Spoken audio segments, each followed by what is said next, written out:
Krishna Krishna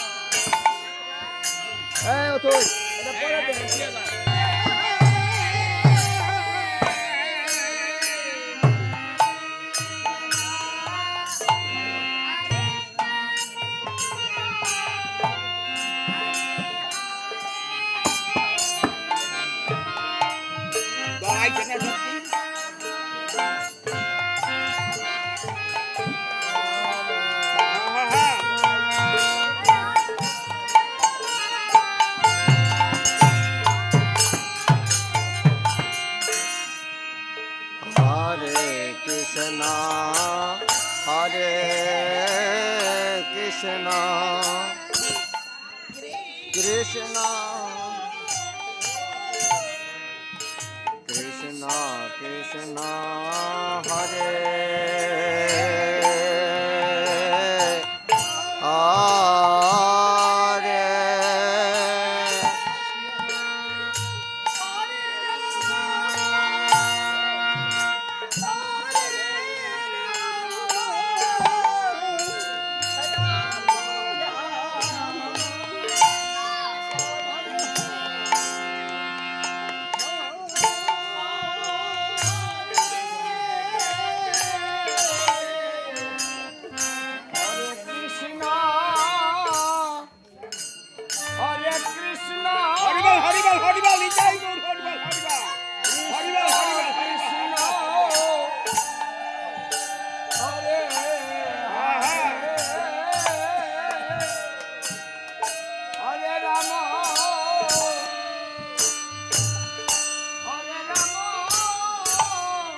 Hare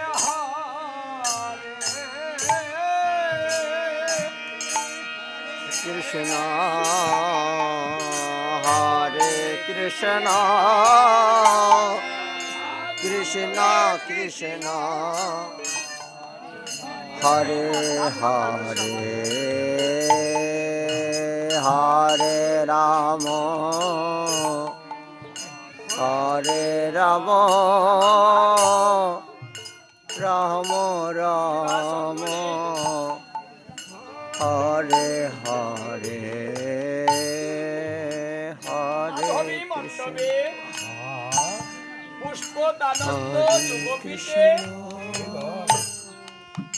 Krishna হরিবল হরিবল হরিবল নবদ্বীপে শিবা সঙ্গমে সেবা হয়।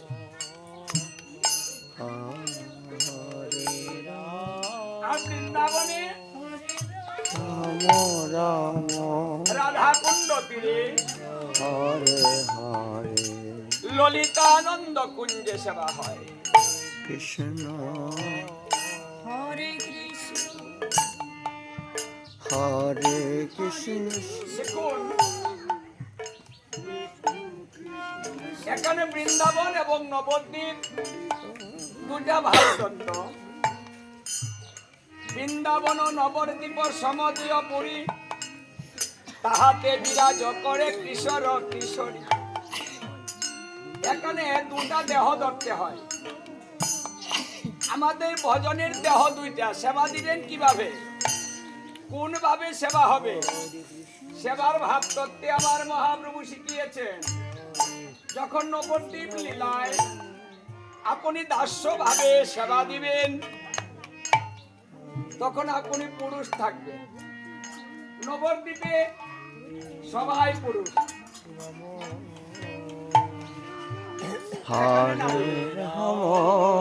আমাদের ভজনের শুরুটা হয়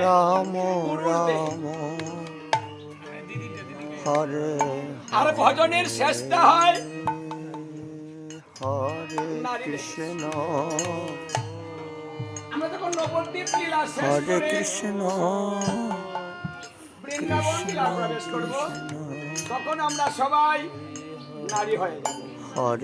কারণ ওখানে অনাদিরাদি গোবিন্দ শ্রীকৃষ্ণ একমাত্র তিনি পুরুষ, আর কোনো পুরুষ নাই। এই জন্য বৃন্দাবনে যখন সেবা হয় তখন রাধারানী থাকেন আর অষ্ট সখী থাকেন। কৃষ্ণ শ্রীকৃষ্ণকে মাঝখানে বসিয়ে চতুর্দিকে এইভাবে গোল হয়ে গোলাকার হয়ে সখীগণ মণ্ডলাকার ধারণ করে বসে। হরে হরে দেখুন উত্তম সেবা, একটা সেবা যদি ভালো হয় তাহলে গোবিন্দ তার প্রতি তুষ্ট হয়। সেবাতে হলো ভালোবাসা, ভক্তি নিবেদন। সেবাতে অন্য ব্যঞ্জন খুব বেশি বেশি দিলেই সেবা হয় না, যদি ভালোবাসা সেখানে না থাকে। এই নামযজ্ঞেও যদি ভালোবাসা না থাকে এই নামযজ্ঞটাও হবে না। হরে কৃষ্ণ এটা ভালোবাসা, যদি এখানে ভালোবাসা দিয়ে কীর্তন না করে তাহলে ওই দলের কীর্তনও ভালো হবে না। হরে হরে তাই এখানে প্রত্যেকটা কাজ হচ্ছে ভালোবাসা। রাম তাই সেবা যখন দিয়েছে রাধারানীর সামনে বসে সেবা দর্শন করতো যে সেবাটা ঠিক মতো হচ্ছে কিনা, আসক্তা কোন হয়ে বসতো সেবাটা দেখতো। আর এখন চতুর্দিকে যখন বসে সবাইকে নিয়ে সেবা করা হয় তখন মনটা আনন্দে ভরে যায়। একা সেবা ভালো লাগে না, তাই ভগবান হরে কৃষ্ণ সেবা যখন করেন তার অন্তরঙ্গ ভক্তকে হরে সঙ্গে নিয়ে। কৃষ্ণ হরিবল হরিবল হরিবল হরিবল তাই বলবো হরিবল হরিবল।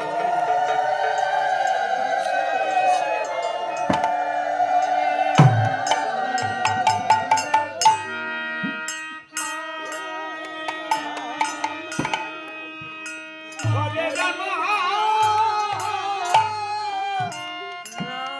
রাম রাম হরে হরে হরে কৃষ্ণ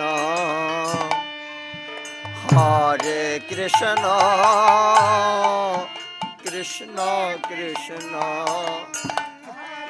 হরে হরে হরে রাম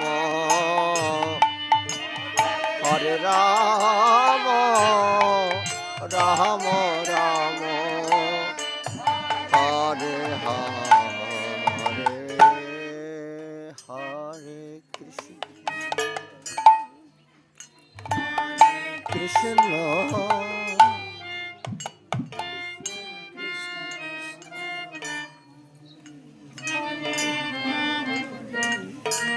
শিবা সঙ্গনে যখন সেবা হয় শিবাস ঠাকুর সেবা দেয়, মালিনী দেবী রান্না করে।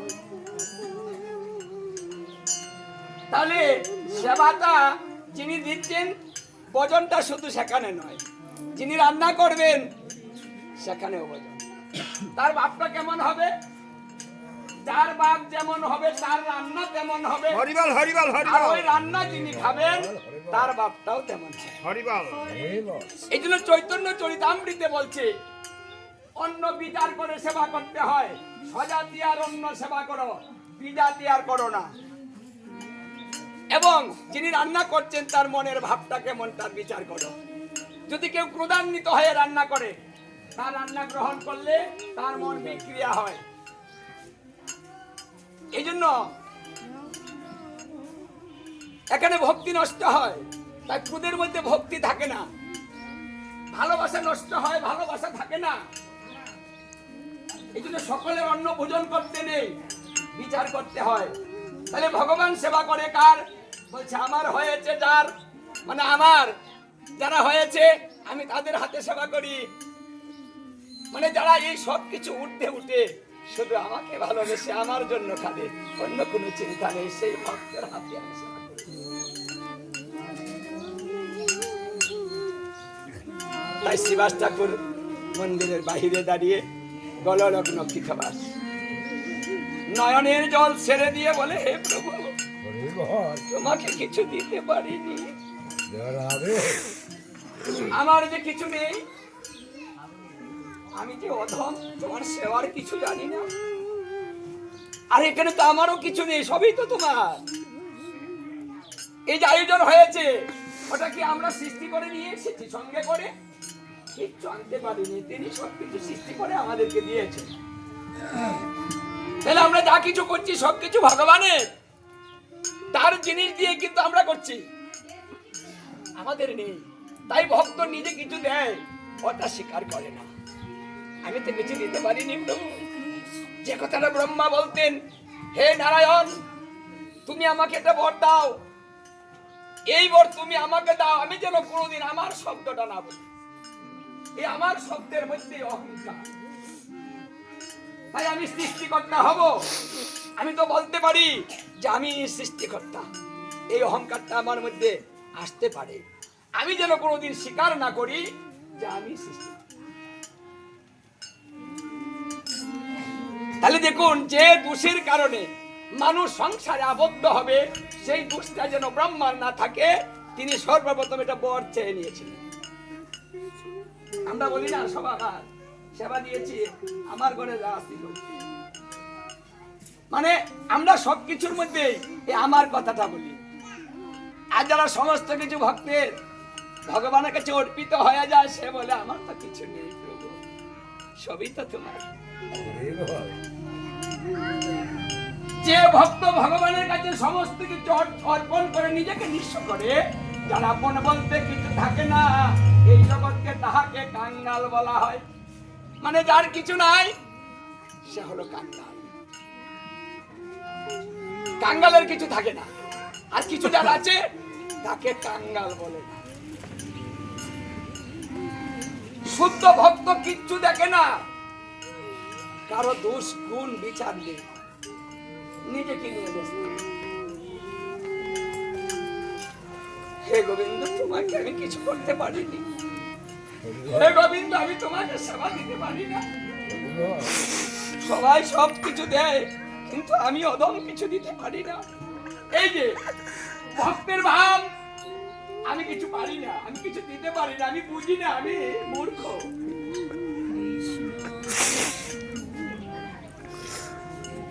মানে ভক্ত নিজেকে মূর্খ বানিয়ে সমস্ত কিছু ভগবানে অর্পণ করে, নয়নের জল শুধু ভগবানকে দিতে থাকে আর বলতে থাকে আমার মতো কাঙাল দ্বিতীয় কেউ নেই। এই কাঙালের নয়নের জলের মূল্য দিতে আজকে গোলক বিহারী গোলক বৃন্দাবন পরিত্যাগ করে তিনি মনুষ্য দেহ ধারণ করে এই ধরাধামে এসেছেন। হরিবল হরিবল নিতাই হরিবল হরিবল হরিবল হরিবল হরিবল।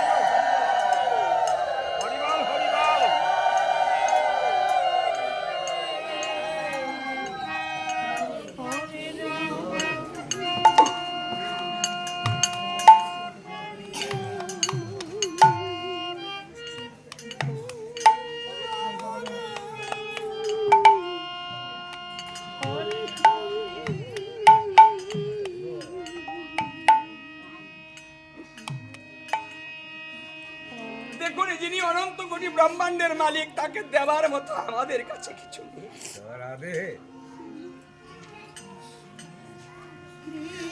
কারণ টাকা পয়সা, গাড়ি বাড়ি, অট্টালিকা, ধন সম্পদ, ঐশ্বর্যের কোনো অভাব যার কাছে নেই, তাকে কি আমরা কিছু দিতে পারবো? তবে ভক্তের কাছে একটা ধন আছে, সেটা হচ্ছে ভক্তের নয়নের জল। তিনি বলেছেন আমি সবকিছু সহ্য করতে পারি, কিন্তু ভক্তের নয়নের জলটা আমি সহ্য করতে পারি না। এই ভক্ত যদি কাঁদে, আমি আর করতে পারি না। যেমন যদি কোনো সন্তান কাঁদে, মা যেমন দৌড়ে চলে যায় সন্তানের কাছে,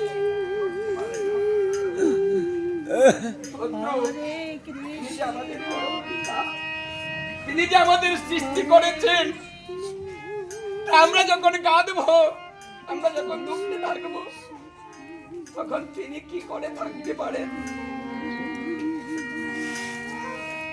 তাই তিনি আর থাকতে পারলেন না, গোলক বৃন্দাবন পরিত্যাগ করে ভক্তের ভালোবাসার মূল্য দেবার জন্য পৃথিবীতে এসেছেন।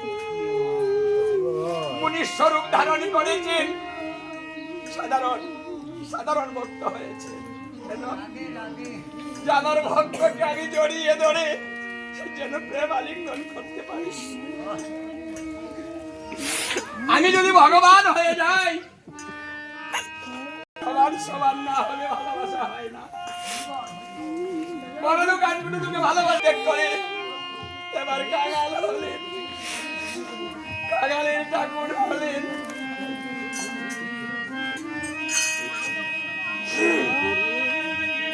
আমি কাঙাল, আর আমাকে যে ভালোবাসে আমি তাকেও বানাই কাঙাল। এই জন্য ভক্ত বড়লোক হয় না, ভক্ত সবসময় কাঙাল হয়ে থাকে। বড়লোক হলে আর গোবিন্দ থাকে। হরে হরে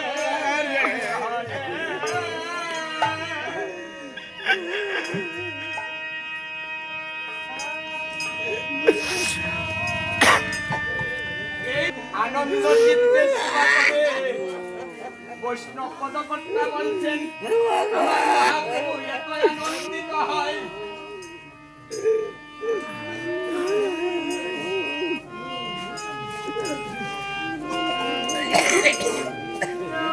সেই আনন্দ প্রকাশ করে কিভাবে? রঙ্গিয়া রঙ্গিয়া সেবা করিতে করিতে নিত্যানন্দ বদনে দেয় হাসিতে হাসিতে। হরিবল হরিবল এদিকে হরিবল। ভক্ত সেবা দিয়ে নয়ন জলে ভক্ত প্লাবিত করছে, আর মহাপ্রভু আনন্দ প্রকাশ করছে।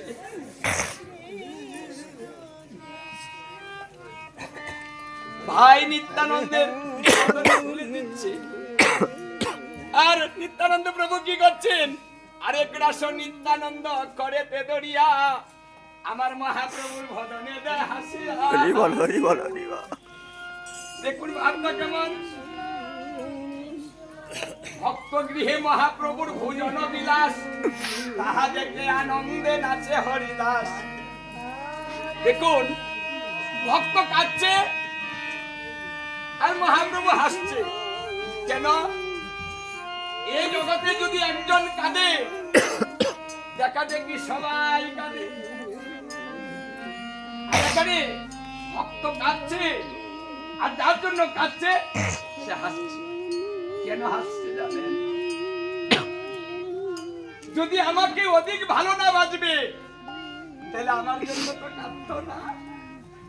ও যে আমাকে অনেক ভালোবাসে তাই তো আমার জন্য কাঁদছে। দেখো এই জন্য আনন্দ কাটছে, ভালোবাসার আনন্দ।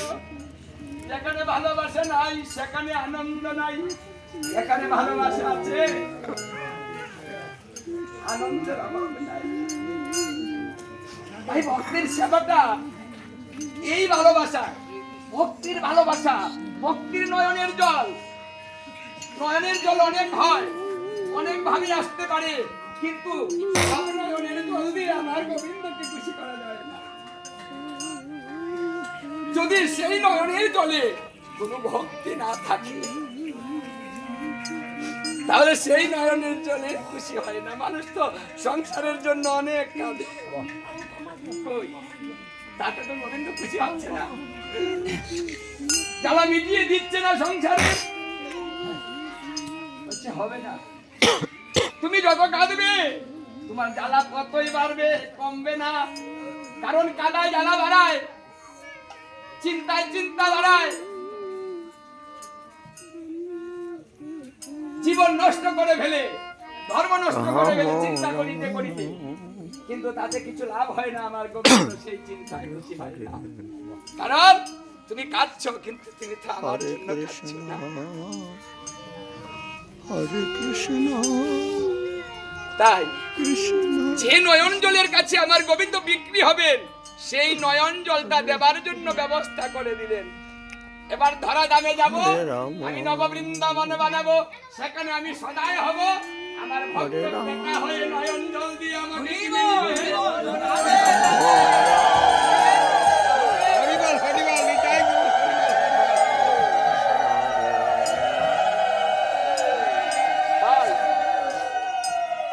হরিদাস এই ভাব দর্শন করে নৃত্য করছে। কিভাবে নৃত্য করছে?